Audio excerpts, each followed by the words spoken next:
सुस्वागतम विद्यार्थी मित्रांनो. पाठीमागील व्हिडिओमध्ये आपण सागरी विमा म्हणजे काय, सागरी विम्याचा अर्थ आणि सागरी विमा पॉलिसीच्या काही प्रकारांचा विद्यार्थी मित्रांनो काय केलं होतं, अभ्यास केलेला होता. बघा विद्यार्थी मित्रांनो, सागरी विमा हा समुद्रातील धोक्यांपासून म्हणजे सागरी प्रवासातील धोक्यांपासून जहाजातील मालाला जे नुकसान होते त्या नुकसानीपासून सागरी विमा हा काय करतो, संरक्षण देतो. संरक्षण देतो. बघा विद्यार्थी मित्रांनो, विम्याची जी सर्व तत्त्व आहेत ही सर्व तत्त्व ही सागरी विम्याला काय होतात, लागू पडतात. विम्याची सर्व तत्त्व, मग त्याच्यामध्ये नुकसान भरपाईचं तत्त्व असेल, परमोच्च विश्वासाचं तत्त्व असेल, विमा हित तत्त्व असेल, नुकसान कमी करण्याचं तत्त्व असेल, विम्याची जी बी प्रिन्सिपल्स आहेत ही सगळी तत्त्व ही सागरी विम्याला काय होतात, लागू होतात. बघा विद्यार्थी मित्रांनो, कालच्या प्रस्तावनेनंतर आणि कालच्या याच्यानंतर आपण विम्याच्या प्रकारांचा अभ्यास केल्यानंतर आपल्या एक गोष्ट लक्षात आली असेल की सागरी विमा पॉलिसीचे अनेक प्रकार आहेत आणि त्यापैकी काही प्रकारांचा अभ्यास आपण काय केला होता, काल केलेला होता. त्याच्यामध्ये आपण पहिला पॉलिसीचा प्रकार पाहिला होता, प्रवास विमा. बघा विद्यार्थी मित्रांनो, या विमा पॉलिसीमध्ये त्या प्रवासाला लागणारा जो वेळ आहे तो वेळ विचारात न घेता विषय बाबी म्हणजे सब्जेक्ट मॅटरसाठी विमा उतरविला जातो. आणि हा जो विमा आहे तो विमा विद्यार्थी मित्रांनो जहाजानं प्रवासाला सुरुवात केल्यानंतर सुरू होतो आणि जहाजाचा प्रवास संपल्यानंतर काय होतो, हा विमा काय होतो, संपतो. आणि त्यासाठी मी तुम्हाला उदाहरण सांगितलं होतं, मुंबई ते न्यूयॉर्क समजा हा प्रवास आहे जहाजाचा. तर मुंबईमधून जहाज त्या ठिकाणी बंदरातून निघाल्यानंतर हा विमा चालू होईल आणि त्या ठिकाणी न्यूयॉर्कला ते जहाज बंदरामध्ये पोहोचल्यानंतर त्या ठिकाणी तो विमा काय होईल, त्या ठिकाणी संपेल. तर या पद्धतीनं हा प्रवास विमा असतो. मग यामध्ये त्या विशिष्ट मार्गावरती जहाज प्रवास करत असताना त्या ठिकाणी जर काही सागरी धोके उद्भवले तर त्यापासून विमा कंपनी काय करते, तुम्हाला नुकसान भरपाई देते. त्यानंतर विद्यार्थी मित्रांनो आपण दुसरा प्रकार पाहिला होता, वेळ विमा. कोणता, वेळ विमा. बघा विद्यार्थी मित्रांनो, या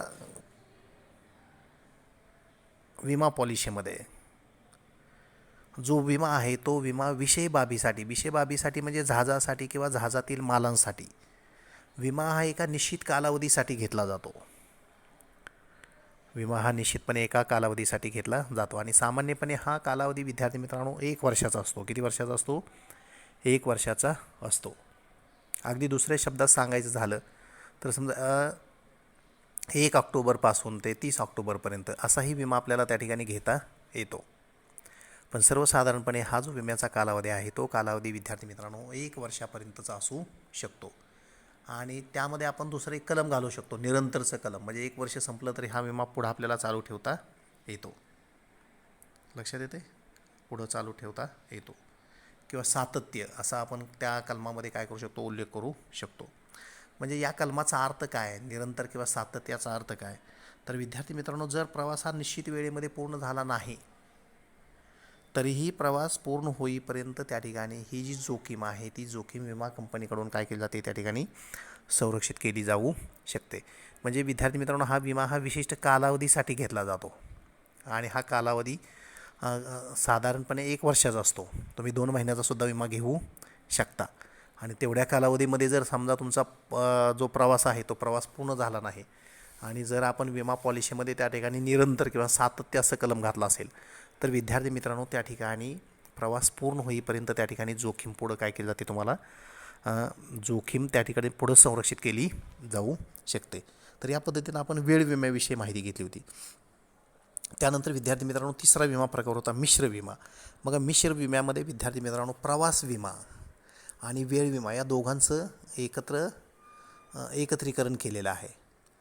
म्हणजे याच्यामध्ये विद्यार्थी मित्रांनो मुंबईपासून ते न्यूयॉर्क प्रवास आणि समजा जो कालावधी आहे तो 3 महिन्याचा आहे, 3 महिने कालावधीसाठी अशी विमा पॉलिसी काय केली जाते, घेतली जाते. म्हणजे दोन्ही विमा पॉलिसींचं या ठिकाणी काय केलं जातं, एकत्रीकरण केलं जातं. त्यानंतर विद्यार्थी मित्रांनो, विमा पॉलिसीचा, सागरी विमा पॉलिसीचा आपण चौथा प्रकार पाहिला होता, मूल्याधारित विमा, व्हॅल्यूड पॉलिसी. Valued policy. बघा विद्यार्थी मित्रांनो, या विम्याअंतर्गत विमा हमीधारक आणि विमाधारक यांच्यामध्ये ठरलेल्या मूल्याप्रमाणे मालाचा विमा उतरविला जातो. बघा मी काल तुम्हाला सांगितलं की बऱ्याच वेळेस जहाजामध्ये जो माल भरलेला असतो, जहाजावरती ज्या वस्तू ठेवलेल्या असतात, त्या वस्तू किंवा त्या मालाची किंमत निश्चित करणं बऱ्याच वेळेस काय असतं, अवघड असतं. मग अशा वेळेस त्या ठिकाणी विद्यार्थी मित्रांनो, विमा कंपनी आणि त्या जहाजावरती माल ठेवणारा व्यक्ती किंवा जहाजाचा मालक हे दोघं मिळून त्या ठिकाणी त्या मालाची एक विशिष्ट किंमत काय करतात, निश्चित करतात. आणि जर दुर्दैवानं नुकसान झालं तर त्या निश्चित केलेल्या किमती एवढी तुम्हाला काय केली जाते, नुकसान भरपाई दिली जाते. याला आपण मूल्याधारित विमा असं म्हणतो. काय म्हणतो, मूल्याधारित विमा असं म्हणतो. त्यानंतर विद्यार्थी मित्रांनो, आपण 5 नंबरचा प्रकार पाहिला होता, ब्लंकेट विमा किंवा त्याला आपण संपूर्ण विमा असं म्हणतात. काय म्हणतात त्याला, संपूर्ण विमा असं म्हणतात. मग सर्व प्रकारच्या जोखीमांपासून संरक्षण या विमा प्रकारामध्ये काय केलं जातं, तुम्हाला दिलं जातं. सर्व प्रकारच्या जोखीमांपासून काय केलं जातं, संरक्षण दिलं जातं. मग सदर विमा संरक्षणाच्या आवश्यक प्रमाणात जास्तीत जास्त मर्यादेसाठी घेतला जातो. सदर विमा संरक्षणाच्या आवश्यक प्रमाणात जास्तीत जास्त मर्यादेसाठी घेतला जातो आणि विमा हप्त्याची संपूर्ण रक्कम विम्याच्या सुरुवातीलाच विमाधारकाकडून देय असते. म्हणजे सागरी प्रवासामध्ये जे जे वेगवेगळ्या प्रकारचे धोके असतात, त्या सर्व प्रकारच्या धोक्यांपासून तर संरक्षण यामध्ये मिळेलच.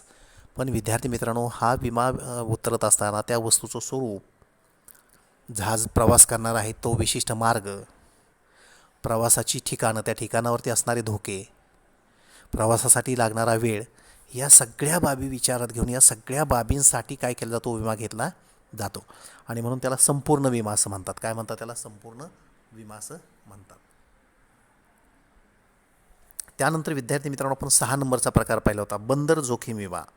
बंदर म्हणजे ज्या ठिकाणी जहाजामध्ये मालाची चढ उतार केली जाते ते ठिकाण, किंवा समुद्राच्या किनारी ज्या ठिकाणी जहाज नांगरलेल्या अवस्थेत असतं, म्हणजे ज्या ठिकाणी आपण थोडक्यात म्हणू पार्किंग केलेलं असतं. जहाज काय केलेलं असते, पार्किंग केलेलं असते, थांबवलेलं असते. आणि ते जहाज त्या ठिकाणी थांबवल्यानंतर मग त्याच्यातून त्या ठिकाणी माल उतरविला जातो आणि नंतरच्या प्रवासासाठी माल त्याच्यावरती काय केला जातो, लादला जातो, म्हणजे माल चढविलासुद्धा जातो. आणि यासाठी ते जहाज त्या ठिकाणी बंदरामध्ये तुम्हाला नांगरून ठेवावं लागतं. म्हणजे साखळदंडानं ते जहाज त्या ठिकाणी विद्यार्थी मित्रांनो बांधून ठेवावं लागतं, कारण पाण्याच्या हेलकाव्यामुळे जहाज इकडं तिकडं भरकटू शकतं, ठीक की नाही. आणि त्यामुळे ते जहाज नांगरलेल्या स्थितीमध्ये, म्हणजे थोडक्यात आपण काय म्हणू, त्याला पार्किंग करून ठेवलेलं असतं. ते जहाज काय केलं असतं, पार्किंग करून ठेवलेलं असतं. बघा विद्यार्थी मित्रांनो, बंदर जोखीम विमा हा एखाद्या बंदरामध्ये जहाज नांगरलेल्या अवस्थेत असतानाच्या जोखीमांपासून संरक्षण देते. म्हणजे जहाज तुम्ही बंदरावरती आणला आणि बंदरावरती मालाची चढ उतार चालू असताना ते जहाज त्या ठिकाणी नांगरलेल्या अवस्थेमध्ये तुम्ही उभा केलं, त्या ठिकाणी ठेवलं असेल, आणि त्यावेळी जर काही धोका झाला, त्यावेळी जर काही नुकसान झालं, तर त्या झालेल्या नुकसानीपासून बंदर जोखीम विमा हा काय करतो, त्या ठिकाणी तुम्हाला नुकसान भरपाई देतो. मग आपण म्हणणार की काय नाही, समुद्राच्या प्रवासामध्ये धोके आहेत, पण जहाज नांगरून ठेवल्यानंतर कोणत्या प्रकारचे धोके आहेत. तर विद्यार्थी मित्रांनो, जहाज नांगरलेल्या अवस्थेत असतानासुद्धा त्या ठिकाणी जहाजावरती आग लागू शकते. चक्रीवादळ होऊ शकतं. चक्रीवादळामुळं त्या ठिकाणी जहाज नांगरलेल्या अवस्थेत जरी असलं तरीसुद्धा जहाज भरकटू शकतं.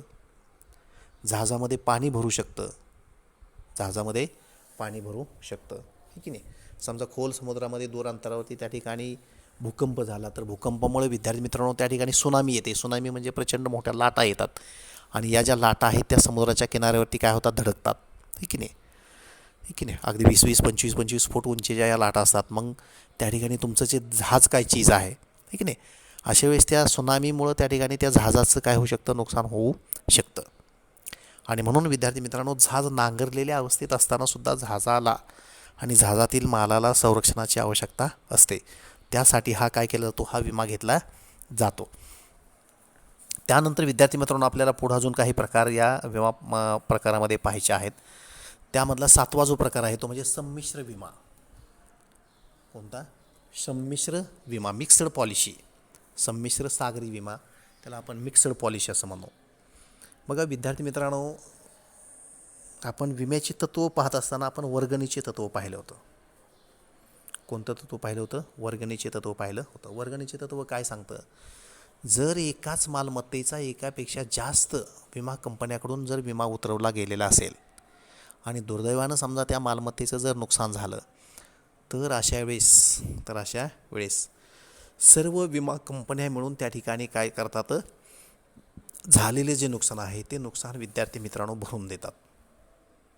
आणि ही नुकसान भरपाई देत असताना कोणत्या कंपनीनं किती रकमेचा विमा उतरवलेला आहे त्या पोर्शनमध्ये, म्हणजे त्या पोर्शनमध्ये, त्या टक्केवारीमध्ये त्या ठिकाणी काय करतात? त्या नुकसान भरपाई देतात. त्याचं आपण उदाहरणसुद्धा पाहिलं होतं. अगदी बघा विद्यार्थी मित्रांनो, सागरी विम्याच्या बाबतीतसुद्धा असं होऊ शकतं. जहाजाची किंमत प्रचंड मोठी असते आणि जहाजावरती जो माल लादलेला आहे त्या मालाची किंमतसुद्धा काय असते? प्रचंड मोठी असते.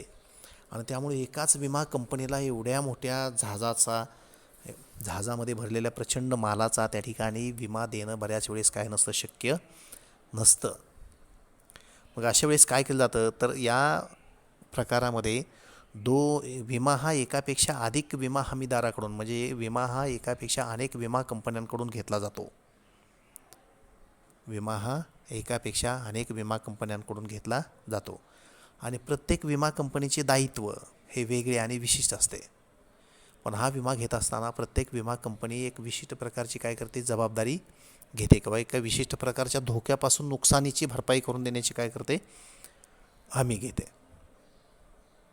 लक्षात येते? विशिष्ट प्रकारच्या नुकसानीची भरपाई करण्याची काय करते? हमी घेते. बघा विद्यार्थी मित्रांनो, ज्यावेळेस विम्याची रक्कम ही प्रचंड मोठी असते त्यावेळेस एकाच कंपनीकडून विमा न घेता त्या ठिकाणी अनेक कंपन्यांकडून काय केला जातो? विमा हा काय केला जातो? घेतला जातो. त्या विम्याला विद्यार्थी मित्रांनो आपण संमिश्र विमा असं म्हणतो. काय म्हणतो त्याला? संमिश्र विमा असं म्हणतो. त्यानंतर विद्यार्थी मित्रांनो 8 नंबरचा प्रकार आहे एक जहाज विमा. एक जहाज विमा. बघा एक जहाज म्हटल्यानंतर तुमच्या लक्षात आले असेल की हा जो विमा आहे तो विमा विद्यार्थी मित्रांनो जहाजासाठी घेतला जात असेल. हा विमा कशासाठी घेतला जात असेल? जहाजासाठी. जहाज समुद्रातून प्रवास करत असताना किंवा जहाज बंदरावरती असताना जर त्या ठिकाणी जहाजाचं नुकसान झालं तर ते नुकसान भरपाई मिळावी म्हणून हा विमा काय केला जातो? घेतला जातो.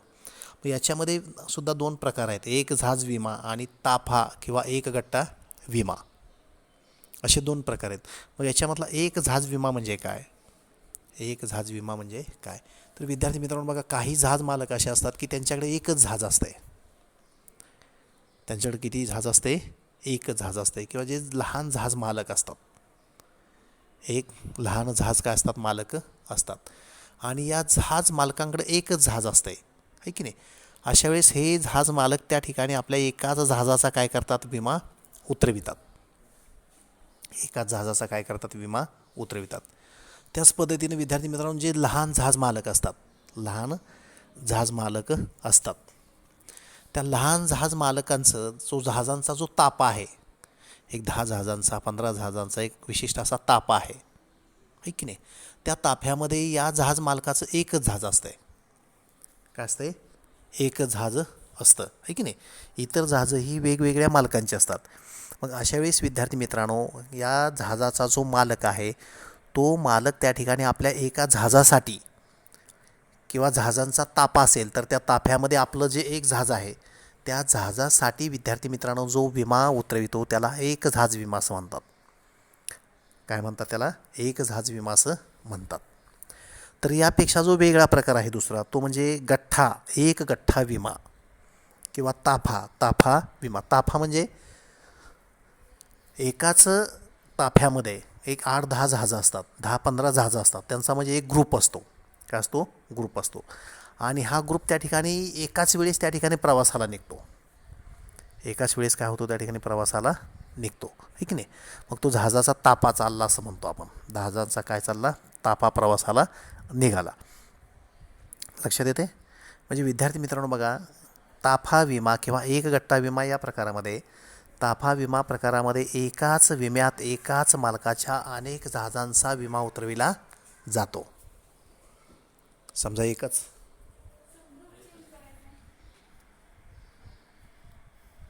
काय करायचं